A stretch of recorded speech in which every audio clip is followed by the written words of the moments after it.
And what is up, everybody? Welcome to episode 173 of Weighing In. I'm Marcus Hoehn, staring at my screen, and there's a guy on there named David Mirikitani. What's up, buddy? How you doing, man? I'm doing all right. Camped out in the basement, in the garage today. Yeah, garage life. You doing good out there? Yeah, you probably can't tell at all from this angle, but yesterday I pulled everything out and reorganized, but then it was supposed to shower in the afternoon, so I was 90% done, but that last 10% just got shoved back in, so I need to pull it back out and finish the last 10% of tools and everything where they go. So my house is the cleanest it's been since I had it built, and I'm down to the garage and the basement, so I'm going to tackle the basement this week and then the garage over the weekend. Very nice. I've done a little landscaping too, so I got plants today. I had to order them online, pay over the phone, and then drive, pull up, and then they pull up the back hatch and put all the plants in the back, and then I came home. I think one of the silver linings is real estate values will be up when all this is over because everybody's cleaned and trimmed. I was gonna say my neighborhood's looking good. Yeah, I was over there a couple weeks ago before we did this move, but this is actually easier anyway. Oh, you should see now. Everybody's got all their stuff taken care of. It looks nice. Well, lots to talk about this week. You know what's funny is there's some weeks that we record and I'm like, next week I wonder what we're going to talk about, and something always happens, right? Yeah. In a normal summer, there's always age group results and things like that. And right now, we would have been talking about the Olympic trials and things like that, but there's still news. I think the Olympic trials and the Olympics being postponed, we're going to see a lot of this RTC, these senior level athletes moving. Well, I was going to allude to that and say, I was going to kind of make a joke and say, a bunch of these wrestlers must have gypsy blood in them, and they're getting restless in this quarantine, and they feel like they got to move somewhere. So there's a lot of movement going on. It's crazy because they're recommitting, but they can't actually move. Yes. That's in a minute. But I had Mark Perry on he was on Sunday. It was on Sunday. We put it up Sunday. It's an interview I know you'll really like. But he's still stuck in Iowa City trying to sell his house.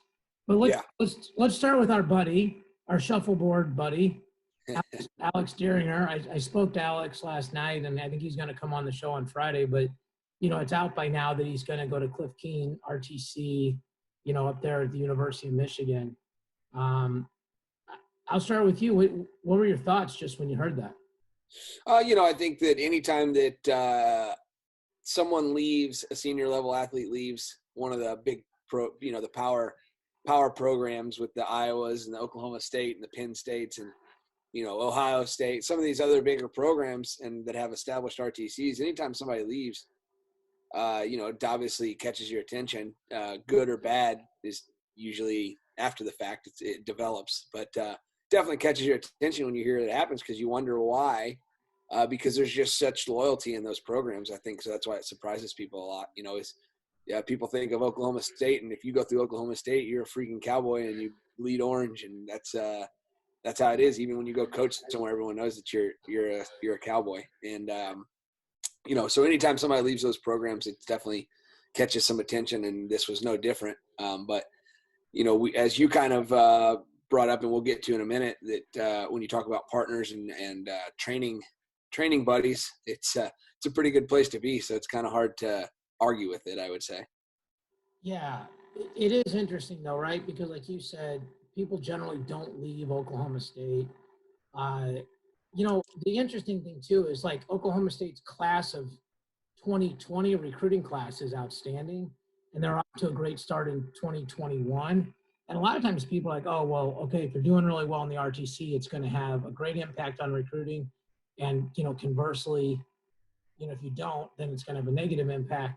And we've seen examples of that, with Kirkfleet, right? As soon as Snyder left, Kirkfleet followed, things like that. So that's not a correlation that people are just making up. There's at least a couple examples of that. Like Jay Nyerman going to Iowa from Mizzou, was directly RTC related, because, there's more senior level training up there. But Oklahoma State's not being hurt in the recruiting process at all. I don't know if a lot of people know this, but 2016 was the first year that Oklahoma State has not had a guy on the Olympic team. Wow. No, I didn't know that. Well, in 2012, I was actually one of Eric Guerrero's groomsmen in his wedding. And his wedding was the same weekend that Coleman Scott won that thing in Times Square. Because Eric caught like a 5 a.m. flight. We went down and did a bunch of stuff down that Friday. And then his wedding was on Saturday because I was with him all day Friday and Saturday. And he had told me in the weeks leading up to that, like, we have to keep this, streak going. He did a ton of wrestling with Coleman. I could tell you some really interesting stories. Like, he actually did some left leg lead wrestling with him to get him ready for Reese and for Bunch and stuff like that. I mean, Jordan Oliver told me stories that were amazing. But that streak was a thing. And then obviously they didn't have anybody in 2016. It is obviously harder when there's less Olympic spots. But I think in 2020, when you think about it, Ringer was far and away their highest ranked guy, right? Like the most guy to make it. There's pressure with that, right? When you were, you win state as a junior, you're supposed to win state as a senior. There's pressure with that. It's obviously a lower level, but it exists. And sometimes even worse because you don't have the maturity of somebody who's an Alex Dieringer. Yeah, that was me. Well, I'm just saying most of us, right? Most of us don't have the maturity at 18, right? But I think when you go to Michigan or Cliff Keen, and I'm going to read the senior level names and then add a caveat, but Dominic Abinator, Adam Kuhn, Malik Amin, Alec Pantaleo, David Habit, Yusuf Hamida, then they also have collegiate athletes that represent the CK Wrestling Club. Miles Amin, Logan Massa, Stevan Misek. Miles Amin and Misek are already in the Olympics for their respective countries. Right. And Logan Massa won the U.S. Open in December, which put him in a really good spot at 74 kilos. Obviously, that's a tough weight with Burroughs in the finals and Dake Wrestling waiting in the semifinals. But at the very least, he's made huge jumps in that Olympic redshirt year. There's some kind of think they just took it to get better at wrestling, but there was no real chance they were going to make the team anyway. Yeah. There's a guy like him. Maybe he doesn't make the team because of how deep it is there with world and Olympic medals, but that dude raised his game, jumped his levels. I mean, I've known Logan his whole life because his dad actually wrestled for my dad. So wow, yeah. Yeah, it's super cool. I think that there's just a lot of value too in that, setting a goal and competing at that level, you're obviously competing a lot less than if you were just in this folk style season. And that's something that we're kind of get to when we get to some of the other topics we're going to talk about after a while. But, to say, I know I'm wrestling guys like Jordan Burroughs, Kyle Dake, and the rest of the field that's no slouches. To go in there and win the U.S. Open is a pretty big deal, and to go out and scrap with those guys, it can't help but raise your game. If you have the right mindset and you're doing the right things. So yeah. Well, and I think people know this, but I don't know that they know this. I don't think people realize how good Sergei Beloglazov was. Yeah. He actually did a camp for my dad, like in the late 70s. So like I called Sergei, I can't remember, Sunday night or Monday night, whenever I heard about this. First of all, like the nicest human being in the world. Yes. I got to watch about 5 of the U.S. Open matches, like next to him on the floor of the U.S. Open finals, because he was just waiting for Logan to come out and they did him in a different order. It was funny because like I was picking, I'd probably be doing the same thing with you. Like, well, Marcus, why do you think they did this? Or what if you had done that? It's the difference is it's Sergei Beloglazov. The guy's like a freaking legend and has won multiple times. And it was funny because he knows me and is very close with my parents. So, well, he did this for this reason and why not this? And well, if he had done this, this would have gone the wrong way or the right way. And it was funny, like if you've ever had a conversation, then you realize like 25 people are listening to it. There's this whole horseshoe of people around us and everybody's just looking and like I just happened to catch like somebody's eye and they're listening and they weren't even embarrassed to listen in. It's like, you're sitting at the foot of a wrestling god, like you listen it was funny because when he went to go to Logan's match, obviously he left. A bunch of those guys were like, that was awesome. And then after Logan won, I congratulated him, and those guys were like, that was so cool. So Kellen Russell, I had him on like a year ago, and he said the crazy thing about Bela Glazov is, like, in a certain, he gets you to a situation, and then he goes, you score no matter what. Because, like, well, if this guy does this, you do that. If this guy does this, you do that. If this guy counters this way, you do that. Then in the next counter, like, and he obviously brings that Russian international style to wrestling, and he can help you understand what those guys are thinking. Right. There's a huge, huge value. There's, I remember doing the 2019 World Play-by-Play, and at one point, Cliff Keen had more guys on the Olympic team than America did. Yeah. Because they had 2, and we had 2, but ours were later, with and Snyder, Yeah. Qualified for the Olympics, like committed to that they're set, they're ready to go, they can wrestle in the Olympics. Well, and the other thing is the countries they qualified for, they don't have to win the spots. Right. So they're in. Yes. And that's a huge, you can say that's good or bad, but for them to say we have 2 2021 Olympians, it's a huge draw. And Alex fits into their weight lineup really well. Like, they don't have an 86. Yeah. They that's a good point. Well, they do with Miles and me, and I'm sorry, they don't have an American there really. Like Abinader, he can represent a foreign country. Miles Amin's representing a foreign country. So they can all train. Do you know the exact rules on that as far as like generational removal and things like that? You mean on how you can represent a foreign country? I don't know that, but I just know that those guys are doing that. Sure. So I don't know. I didn't know if there was some sort of immigration as far as, so many generations back or something like that. I think that's a rabbit hole we don't need to go down to, or I can call and find out. But yeah, I just wondered if that's a question that I would only really want to know the answer if it was a simple answer. Yeah. I'm not that interested if it's a really long, complex answer. I'll put it on my to-do list for next week. So, right. But the point is, Ringer gets to go train with those guys, and his goal now becomes to wrestle them at the Olympics. Yeah. But it's very different than training with David Taylor. It's very different than training with Pat Downey, because they're going for the same spot. These have their spots, or at least representing their country. So that's a very good point. I think there's a lot of intellectual generosity that'll happen there, because it's like, well, look, if we wrestle each other, it's at the Olympics. That's a good problem to have, right? Sure. Yeah. And Ringer was an awesome folk style wrestler. He went 3-1-1-1, lost in overtime to St. John as a freshman. It almost won, and was really dominant. And is his near arm far leg, yeah, it's wicked. Well, it's funny because it's funny how relationship, you did a camp with Ringer, and, you called me to say, hey, do you know anybody? And that's how we brought him in. He ended up staying with me. And I was talking to Matt Collin this morning because we all went out and played shuffleboard that night, but we got to see that whole series up close and personal.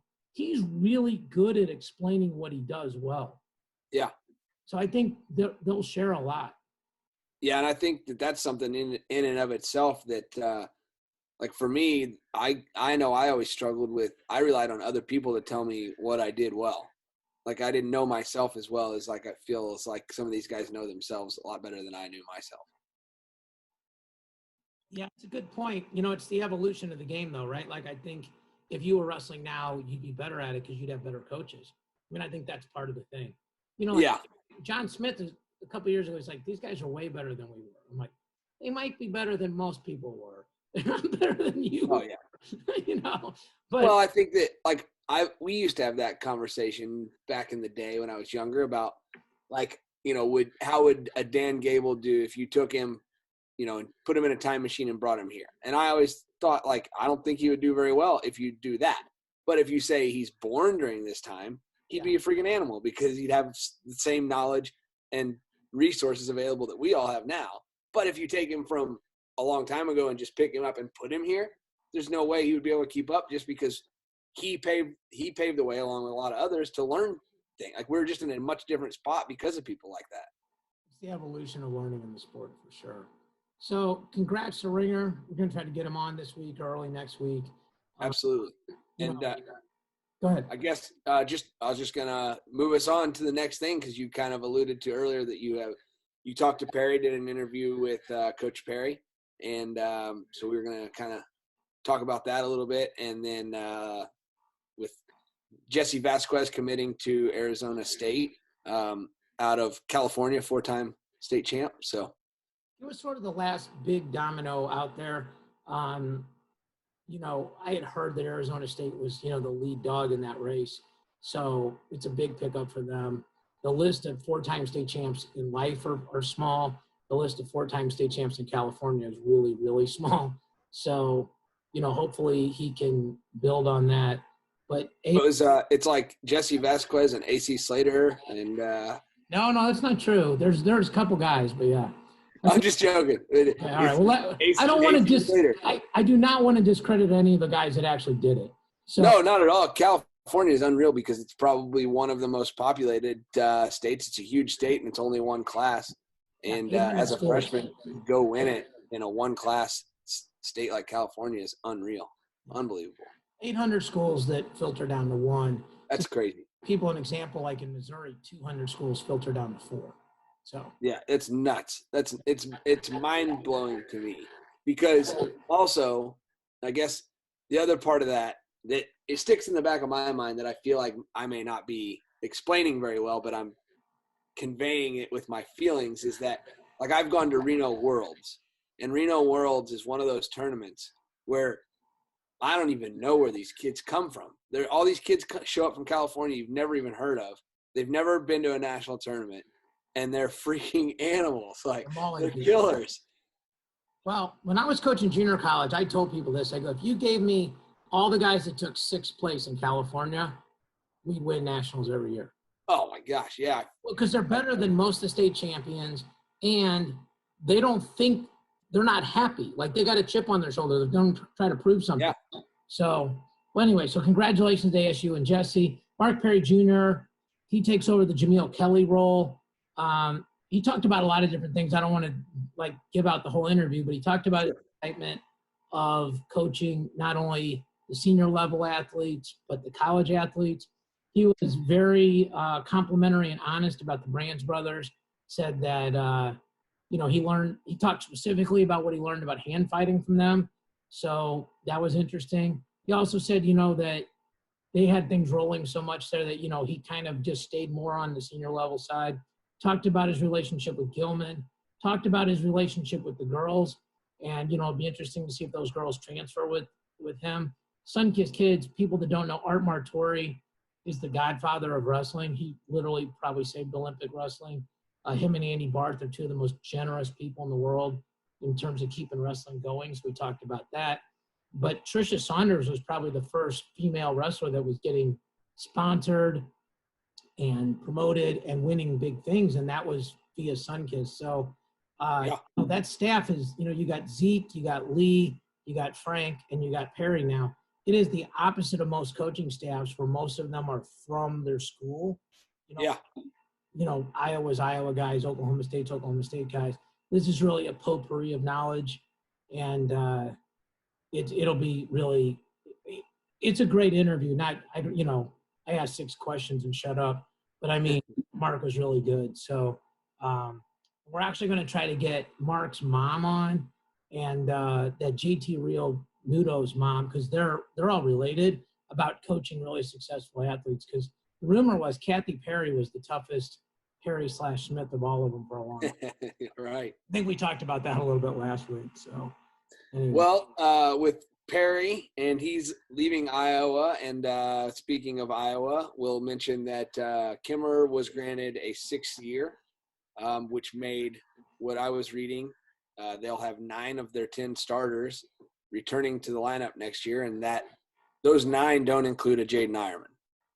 Yeah, so I think Kimmer getting a 6th year was kind of expected, but it's always good to make it, especially for this year when he, didn't get to wrestle, right? And, the 2 seed and it beaten Hall. in the duel and lost him in the Big Ten. Right. So basically, I don't think this is how their lineup would be, but they could just keep it the same and move Mirren up and plug Ironman in at 41. Right. Rumor that Kemmer's going to actually go up to 84, and then that would allow Assad or Brands to go down to 74 and Assad to redshirt because he hasn't used his redshirt yet, and Brands has. And then the next year, Kemmer would be gone, and Assad could come in at 84. But they got first world problems. They got a lot of good guys. Those. But if you look at that lineup, you got Spencer, you got DeSanto, you got say Ironman, Mirren, Caleb Young, Marinelli. Now you've got, at 74, you get, 74, 84, like we talked about, and then Jacob Warner and Cassiope. And they recruited some hammers. Sure. Yeah. They got some guys that are super legit. So, big, I think the expectations in Iowa are the same. Like, they were the team to beat this year, and I don't think I think if you're not an Iowa person, you're like, they're probably the favorite. I mean, we're going to have to do the rankings to kind of see how stuff shakes out, but they just got waves of guys. They're like, most schools are like, well, they're not going to do anything at these two weights. There's not a weight with Iowa you go, they're not going to score any points. Right. Yeah, I think it's for them, it's just going to be the same that you say for a lot of programs that are set up for success like that. It's just keeping everybody healthy and on a roll. They've done keeping a everybody really in good job of together. that, though. Yeah, absolutely. I talked to Ryan Morningstar a couple years ago at the U.S. Open, and he said that it was really an opposite of kind of what we all perceive the Iowa mentality to be, like grind, grind, grind. He's like, we've learned that you got to get them healthy to the finish line, and a lot of stuff in the middle doesn't matter as much.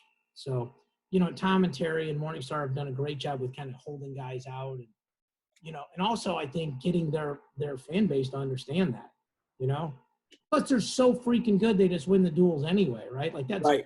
Yeah, it makes it a lot easier when you can sit a couple guys and still smash the team. Whoever you wrestle. For sure. Yeah, like if you and me are the two best guys and we need a week off, and like we're probably going to lose without him, that coach is in a much tougher quandary. Like, I guess we'll just win the duel 7-3 now. But that's a luxury of building your program up to the point of where you have guys waiting in the wings right behind those guys to fill in and be solid as well. And then everybody else is doing their job. And so even if those guys aren't, even if they're losing a step, it's not enough steps to lose because everybody's so far ahead. So yeah, building depth is key to that. So yeah. Well, I guess when we're talking about years of eligibility, and I guess Dayton Fix, well, Cade Brock was also granted a 6th year. Which is big. People forget about Cade because he got hurt this year, but 2-time All-American, beat Cody Brewer right out of the chute. Yep. And then, was around. He pinned him, didn't he? Or yeah. No? Yeah. I thought so. Yeah.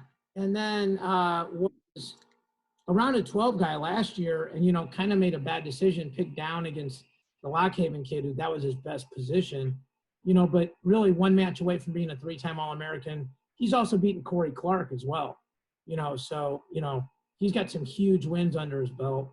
And then I think you're going to talk a little bit about Fix. Yeah, I was just going to kind of summarize there that, with Cade getting the 6th year and then with Fix, I guess a week or so ago, maybe 2 weeks ago, John, Coach Smith down at OSU had kind of alluded to the fact that he doesn't think that would be the best, even if he was granted the opportunity to take another Olympic red shirt for 2021. He didn't think that was probably what was best for him. I think you're going to see a lot of that trend, right? Because I think, like Yanni said, he's going to wrestle. And what I don't know how many people understand this, but when you Olympic redshirt a guy, it's dead money. Like if I Olympic redshirt you don't go to school. But like if you're on an 80% scholarship, I don't use your money for that 1 year, but I can't do anything with that money. It doesn't help me. Like I can't go recruit a kid with it because the next year you're going to pick up with that same amount of money. So basically all I can do is spread it around the guys that are already there, which is nice, but it's not how you build a program. So I think they have dead money twice. And, obviously like Dayton and Yanni are different because Yanni's at Ivy League. It's all, there are no scholarships. It's all need-based, where Dayton's on scholarship. So, their lineup, we were talking a little bit about this off the air. They don't really have a 25-pounder, so I think we're going to see either Whitcraft or Fix go to 25, the other one go to 33. Cade, obviously makes sense. He slots in at 41. G. Feller's a guy there that has a lot of promise, but, has not been able to break the lineup consistently for probably other reasons. 49, Boo, who's having a really good season. 57, Sheets, who was wrestling as good as anybody at the end of the year. 65, Travis Whitlake is a guy who had a really good season and kind of flew under the radar. They lose Joe Smith at 74. They have Montalvo back at 84. They have Gear back at 97. And you and me talked about this, I don't know, a couple of days ago, that those guys could both move down. Gear's made 84 before. If they do that, I think an AJ Ferrari is a likely candidate to go 97 right away. Yeah. If anybody's seen that kid on social media, he's physically strong enough to wrestle that weight class. Yeah. And I think they're trying to get Sean Streck eligible at heavyweight. But, I mean, that's a really sneaky good lineup. Because you had Fix in, and 133 was great this year anyway. You lose Seth Gross and you lose Tucker, but I mean, and nobody knows what Soriano's doing yet, but I mean, you had Fix in, and that's a super interesting way to get. Yeah, I agree. And that lineup, I think, has some I think it's a good mix of young guys that have a pretty bright future, and then some experience, a lot of experience in that lineup that have been pretty consistently tough guys, maybe lacking some of that star power of maybe a number one ranked guy. It's a lot of those weights, but those are all guys that have been, qualifiers or All-Americans. So, yeah. Anytime you're trying to compete for a team trophy, you need to have one guy that you go, this dude's going to make the finals, right? Like you need those 20 points kind of, and Fix becomes their guy, right? Like this year, I think Pitch was their best guy, but he'd lost to Glory, he'd lost to E, you're like, I don't know which side of the bracket's better for him. I mean, certainly not Spencer, right? But you're not like he's favored to make the finals. Absolutely. Where Fix is a headgear pull away from winning it, and he scores a bonus. And he's just an emotional leader. Like those people in Stillwater love that kid, He grew up there, so I mean, it's a whole thing. And then you add a year of maturity onto a Whitlake. You give Boo another year to be healthy. You give Cade another year to be healthy. If whichever way Whitcraft goes, he's another year of seasoning. So, yeah, I think Okie State kind of gets back to being Okie State a little bit more. Yeah, absolutely. Be interesting to see where everybody ends up and where they shuffle some guys and try to put the best lineup together that they can, because there's some guys there that, like you've alluded to, that could be same weight classes realistically, but somebody's going to have to make a sacrifice. So yeah, we'll see where they end up. I guess next you want to talk about the Pennsylvania RTC. Yeah, Brandon Slay's out there, and they brought in David McFadden, who I guess technically is a 4-time All-American. The NWCA made those guys All-Americans, but was a 3-timer going into this tournament. And then Ben Honas from Cornell. So those are 2 nice pickups for them. And the rumor is those guys are still hunting for guys. So, it'll be interesting to see. I would imagine we're going to see more movement just, what we've already seen. We've seen big names too, I mean, like, these things are significant, like with the Dieringer and Gilman of the world. These are guys absolutely are going to be in the semis and finals of the trials. Right. And like we said, like leaving places that are places that you don't really leave. A lot of people don't really leave. Yeah, if somebody would have said, that, Oklahoma State and Iowa are going to lose, arguably their best chance to make the Olympic team like 6 days apart, it's like be the apocalypse. Like, oh, yeah, we are living in the apocalypse, right? Exactly right. Yeah, absolutely. Well, I guess we got next topic would be Mitch Moore. Yeah, he goes into the portal. I mean, that's not a huge thing, but I mean, he's a guy that's got some big wins. He's a big bonus point guy. Like he almost pulled out the Virginia Tech, North Carolina State duel. He had Tariq on his back for a long time. They're kind of different guys, but I mean, he just scores a lot of points. He's a guy you want to get if 41's a hole for you because he knows how to wrestle. And bonus points are hard to teach. there's a lot of guys that can, be in a 1-point match with somebody good, but guys that can, have a lot of these feet to back moves and stuff like that, they're never out of a match. That's the other thing, like Right. 4, now 5, because of the back points, you're still in it. Even if it's 6, if you can kill Ryan.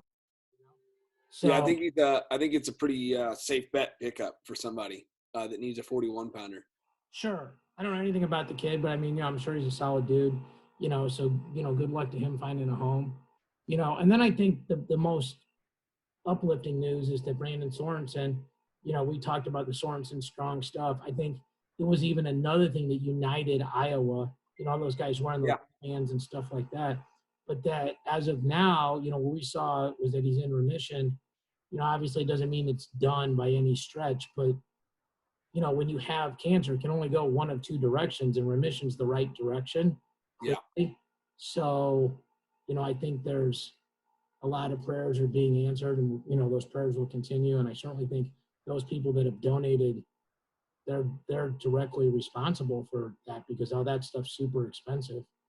Absolutely, yeah. And sounds like Sorensen's dominating his opponent as usual. So. What's funny is, like, certain guys, you watch them wrestle, you don't know anything about them, but like when I would watch you wrestle, I'm like, I knew you because I'd recruited you, but I'm like, I never would have, thought like, oh, this guy's going to be, undefeated and pin everybody. But I'm like, that dude will never break. Like, it doesn't matter what kind of guy he's wrestling. It doesn't matter if he's losing 15-1, he's going to be trying to pin the guy at the end, And Sorensen's a guy like that. Like, his style was just scrap, go forward. Yeah. Certainly a skilled athlete. I don't mean it that way, but nothing super pretty, not a lot of high flyer moves. I think you guys, your styles were similar, just a grinder, a tough dude. And people that have that mentality, they don't just have it in wrestling, they have it in life. Absolutely. That mentality in life, you generally win a lot in life. You win in life. You win at being a good father. You win at being a good husband. You win at being good at your job. And when they give you something like this in front of you, I mean, Brands was like, we have no question that Brandon Sorensen will beat this if there's any way possible. And yeah. Maybe he would say that because it's the right thing to say. Yeah. I don't think so. Like, I actually talked to Tom Brands last week about something, and he's just not that guy that'll just say something because it's politically right. I think Brandon Sorensen had to earn that statement from him over the time they spent together. So, well, I think, he's just saying he's going to figure it out. Like, if there's a way to do it, he's going to figure it out. Yeah. Well, I think those are the best kind of people to coach, right? Men or women, boys or girls. Like, look, if so-and-so's got to go do this to get better, she's going to do it. Like, I just got to give her the right idea. She's going to do it. Well, I don't want to change the topic or anything. So, but I'm going to try to do this in the most. I want to try, but I want to give the respect to this topic that it deserves. So I don't want to try to change it into something different.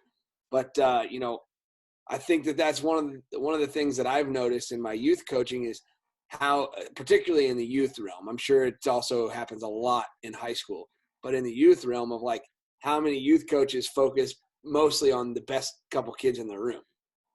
And where I always thought was like, it should be the opposite of that, because whoever the best kid in my room, it should be they're having the most success because they followed what I've said. And so if they're following what I say, my system, the way that I'm teaching my kids, relies heavily on them being their own best coach. So like the further they commit themselves to doing what I've asked them to do, the less they need me. So then the idea is that like I don't spend the time focusing on my best kids, because I spend the time working with the kids who need me more, who haven't understood how to help themselves and how to push themselves and how to put themselves in situations to improve their weaknesses and how to, just all the things we're always talking about. So it's really well said. But I also think that you coach because you love wrestling and you love kids and you love helping them improve. I think there's a lot of coaches that want to sit in the corner on Saturday night and be in the finals and make a scene about themselves and be important. And so then I think if you're a person, you're focusing on the person that you think you can wear a suit for, Right. Yeah, that's a good point. And I think sometimes too, there's those people in between. I think there's certainly a lot of people that you're talking about for sure. But I think some people sometimes just have the wrong idea, the wrong information. I think they genuinely want to help everybody, And they see the way that they help everybody is to have one person be successful that gets through. And there's value to that. There is. No, there definitely is, right? Yeah. So I think, just if you carry it too far and you become, a lot of it, I think, is self-pressure too, of like, well, we got to get one kid to break through this ceiling. I got to focus on this kid. And then I put all that pressure on the kid on accident, but it's pressure that I built up in my mind that like this kid, and then I'm pushing this kid way harder and doing way more than I should be doing because I'm feeling that urgency of like, I got to get this. This is my chance to get this kid to the next level and make a name for this club and get our team on the map. And help him get a scholarship and all that other stuff. Yeah. It's a fine line to walk. I think, like it was funny, last sort of group thing I did was at the Big 12s, and Hardell Moore did the scramble cam with me, and Terry Pack was, one of our lead play-by-play guys, and they both run schools like you do. And we talked about this stuff, like how the balance of not neglecting your worst kids, but also not neglecting your best kids too. Like that kid that's like, okay, well, I made the final or made the semis of Tulsa Nationals, but, I want to win those matches, Hardell's at a different stage than Terry is because Hardell's son is, at that youth group age. And, I spent more time with him, but the first night I spent a ton of time with Terry, and, he was talking about these same things, these quandaries. And he's like, you almost as a coach have to time block and make sure you're spending the right amount of time with each one. So, yeah, absolutely. And I think I was going to Google this just to make sure, because I wanted to give a shout out if this is correct. What's the name? Hardell's club is the Oklahoma Wrestling Academy, right? OWA, yeah. Yeah. So one of my former wrestlers was awarded the Coach of the Year at OWA this year. Who's that? His name's Trey Blackwell, a young kid that wrestled at Oklahoma. Yeah, awesome. Coached him in high school, and he lives in Oklahoma now and helps coach with Coach Moore, and received an award. So I was super proud of him. So shout out to Trey, great young man. And OWA. So that's awesome. Those people are really good people, Yep. And when you talk to Hardell about his son or daughter, they're having fun, they're learning. He's a competitive dude. He was, a national finalist. He won. So clearly it's not like he's just some soft dude that that guy will compete.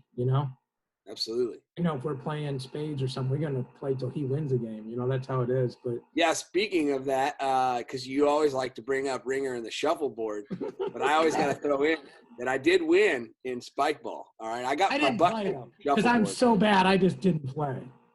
I did get my butt kicked in shuffleboard, but I won in spike ball. That is true. I just wasn't involved in that, but that's true. So I gotta give myself a little bit of confidence there. No, listen, and the fun. Those are everybody had a blast. That's a cool. One of the things about a guy like Ringer and most of those guys they don't act bigger than the room. Yeah. They're just good guys. So, let's give a shout out to our sponsors real quick. We're brought to you by Resolite, your one source for both classic and lightweight mats. Their Zip mat is the first and only tape-free mat to offer a waterproof interlocking connection system.